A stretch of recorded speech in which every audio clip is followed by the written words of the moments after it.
Hola, en esta oportunidad, por intermedio de sus suscripciones y sus comentarios, vamos a desarrollar la página 59 de nuestro cuaderno de trabajo del quinto grado de secundaria.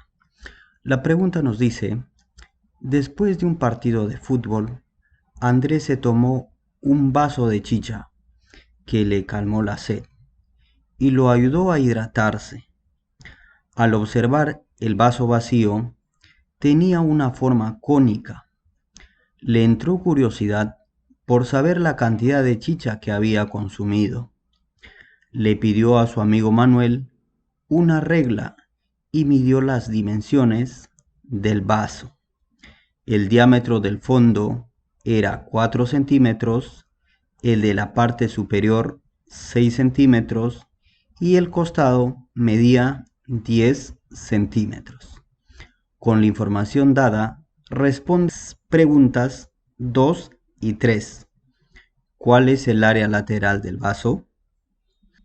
Muy bien, lo primero que vamos a hacer es graficar el vaso con las medidas que nos da nuestro problema. Para eso nos vamos a nuestro software, vamos a trazar una línea constructiva.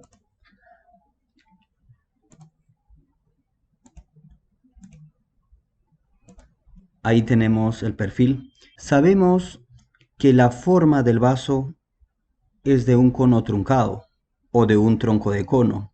Y el tronco de cono es generado al rotar un trapecio rectángulo. Entonces ya tenemos el perfil del trapecio rectángulo. Ahora vamos a poner las medidas. En este caso tenemos el diámetro del fondo era 4 centímetros, ¿no? Entonces en este caso va a ser este diámetro de 4 centímetros. Nos dice la parte superior 6 centímetros. El diámetro de la parte superior 6 centímetros.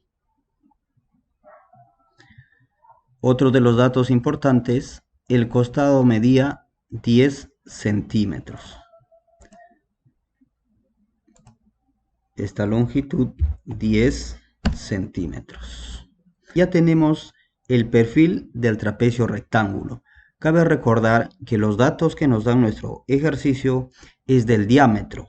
El diámetro mayor 6 y el diámetro menor 4. Si nos pidiera el radio, sabemos que el radio es la mitad del diámetro, en este caso 3.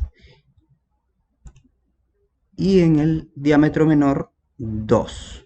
Ahora vamos a rotar el perfil de trapecio para que nos dé como resultado el tronco de cono o cono truncado. Muy bien, ahí tenemos el perfil del trapecio rotado en su eje en un ángulo de 360 grados.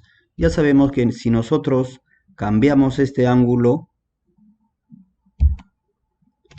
vamos a poder observar cómo se va generando nuestro tronco de cono o cono truncado. Pero por ahora vamos a dejarlo en 360.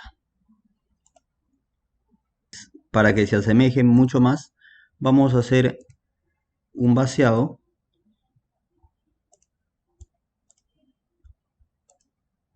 Ahí tenemos el vaso con sus respectivas medidas, el diámetro mayor 6 centímetros, el diámetro menor 4 y la generatriz de 10 centímetros. Vamos a responder la pregunta. Nos dice, ¿cuál es el área lateral del vaso? En un video anterior habíamos visto el área lateral del vaso. En este caso tenemos el cono truncado, un vaso invertido. El área lateral que nos pide nuestra pregunta sería esta parte, esta superficie vendría a ser el área lateral. Si nosotros vemos, calcularíamos el área del diámetro mayor y el área del diámetro menor, sumamos estas dos áreas más esta área lateral, tendríamos como resultado el área total. Pero nuestra pregunta nos dice, ¿cuál es el área lateral del vaso? Entonces solamente vamos a calcular esta superficie. Para eso vamos a recurrir a la siguiente fórmula. La fórmula nos dice que el área lateral es igual a pi por la generatriz multiplicado el radio mayor más el radio menor. Pero como nos pide el radio, va a ser la mitad del diámetro. Reemplazando los datos, tenemos a pi por la generatriz. ¿Y cuál es la generatriz? La generatriz es esta longitud, ¿no? Esta longitud del borde del vaso. O matemáticamente podemos decir que la generatriz es el segmento que une dos puntos del borde de las dos bases, ¿no? Matemáticamente eso sería el significado de la generatriz. Entonces, en este caso tenemos que la generatriz es de 10 centímetros. El radio mayor, 3 centímetros, más el radio menor, 2 centímetros. Haciendo esta operación, tenemos sumatoria de 3 más 2, 5 centímetros, y multiplicamos 10 por 5, y como resultado tenemos el área lateral igual a pi por 50 centímetros cuadrados. Cabe recordar que la unidad centímetros está elevado al exponente 1, esta unidad centímetros también está elevado al exponente 1, entonces cuando se multiplican, el exponente se suma. Es por eso que nos sale 50 centímetros cuadrados. O lo mismo podemos decir 50 pi centímetros cuadrados. Por ende, nuestro resultado sería la alternativa A. Ahora pasemos a la siguiente pregunta. Dice, ¿qué volumen de chicha había bebido Andrés? O también podemos decir, ¿qué cantidad de chicha había consumido Andrés? En este caso, vamos a recurrir a la siguiente fórmula de volumen. Volumen es igual a pi por la altura sobre 3, todo esto multiplicado al radio menor al cuadrado más el radio mayor al cuadrado más la multiplicación del radio menor por el radio mayor. Reemplazando valores en nuestra fórmula tenemos el volumen es igual a pi por h entre 3. La altura, cabe recordar que dentro de los datos que nos dan no encontramos la altura. No olvidarse que este dato es la generatriz, no es la altura. Entonces, el radio menor 2 centímetros al cuadrado más el radio mayor 3 centímetros al cuadrado más la multiplicación del radio menor por el radio mayor. Lo único que nos faltaría es el cálculo de la altura. ¿Y cómo vamos a calcular la altura? La altura vamos a calcular utilizando el teorema de Pitágoras. Un video había explicado el uso del teorema de Pitágoras. Y si no lo han visto, vamos a recordarlo. Por este lado tenemos la longitud de la hipotenusa A, uno de los catetos que vamos a llamar H y el otro de los catetos que vamos a llamar B. Nos dice que se cumple en todo triángulo rectángulo. ¿Qué es un triángulo rectángulo? Un triángulo rectángulo es un triángulo con un ángulo recto. ¿Qué quiere decir eso? Que los lados rectos forman un ángulo de 90 grados y se representa con esta figura de un rectángulo. El teorema de Pitágoras nos dice que la hipotenusa al cuadrado es igual a la sumatoria de los catetos al cuadrado. Cateto B al cuadrado más el cateto H al cuadrado. En nuestra fórmula, el dato que nos falta es la altura. ¿Y cuál es la altura en nuestra figura? Según la teoría, la altura es el segmento que une perpendicularmente la base superior con la base inferior. ¿Por qué se le dice que une perpendicularmente? Porque forma un ángulo de 90 grados. Al igual que en este caso forma un ángulo de 90 grados en nuestro triángulo, en este caso también forma un ángulo de 90 grados. Entonces nuestra fórmula nos pide el dato, el valor de esta altura.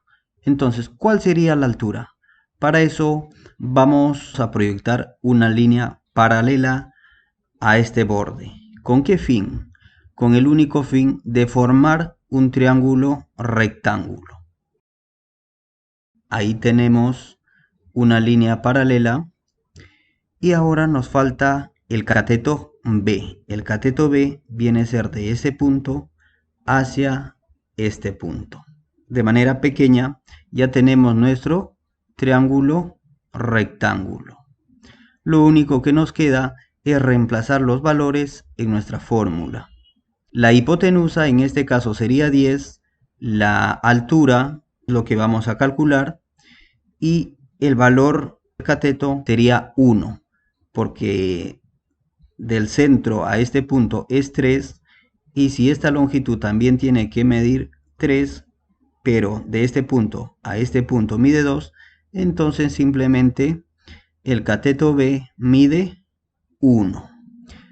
Ahora vamos a reemplazar estos datos en nuestra fórmula. Tenemos la hipotenusa 10 al cuadrado es igual al cateto B 1 al cuadrado más la altura al cuadrado. Efectuando esta operación tenemos que la altura es igual a 10 al cuadrado, 100, 1 al cuadrado 1, pasa al otro término restando, menos 1 más 100 es una resta, entonces tenemos h al cuadrado es igual a 99. En este caso el exponente 2 pasa al otro miembro en forma de raíz. Nos quedaría h es igual a raíz de 99. ¿Y cuánto es la raíz de 99? Entonces la altura es igual a 9.949. Ya hemos calculado la altura de nuestro vaso. Ahora vamos a reemplazar en nuestra fórmula este valor. Pi es igual al valor que acabamos de encontrar, 9.949 centímetros, 2 al cuadrado, 4 centímetros cuadrados, 3 al cuadrado, 9 centímetros cuadrados, 2 por 3, 6 centímetros cuadrados, ¿no? Cabe recordar que en una multiplicación las unidades está elevado al exponente 1. Es por eso que centímetros al exponente 1, centímetros al exponente 1, en una multiplicación los exponentes se suman. Es por eso que el resultado nos sale 6 centímetros cuadrados. Ahora, efectuando esta operación, tenemos volumen es igual a pi por 9.949 centímetros. Sumando estos valores tenemos 19 centímetros cuadrados. Si multiplicamos 9.949 por 19, tenemos 189.031 centímetros cúbicos. Ya sabemos de dónde salió centímetros cúbicos. Exponente 2 más 1, 3 centímetros cúbicos. Ahora vamos a dividir 189 entre 3. Y este resultado nos da que el volumen es igual a pi por 63 centímetros cúbicos. O 63 por pi centímetros cúbicos. Siendo nuestro resultado la alternativa C. No se olviden de suscribirse, seguirme en las redes sociales y dejar su comentario qué otra página del libro le gustaría que desarrolle. Conmigo será hasta la próxima.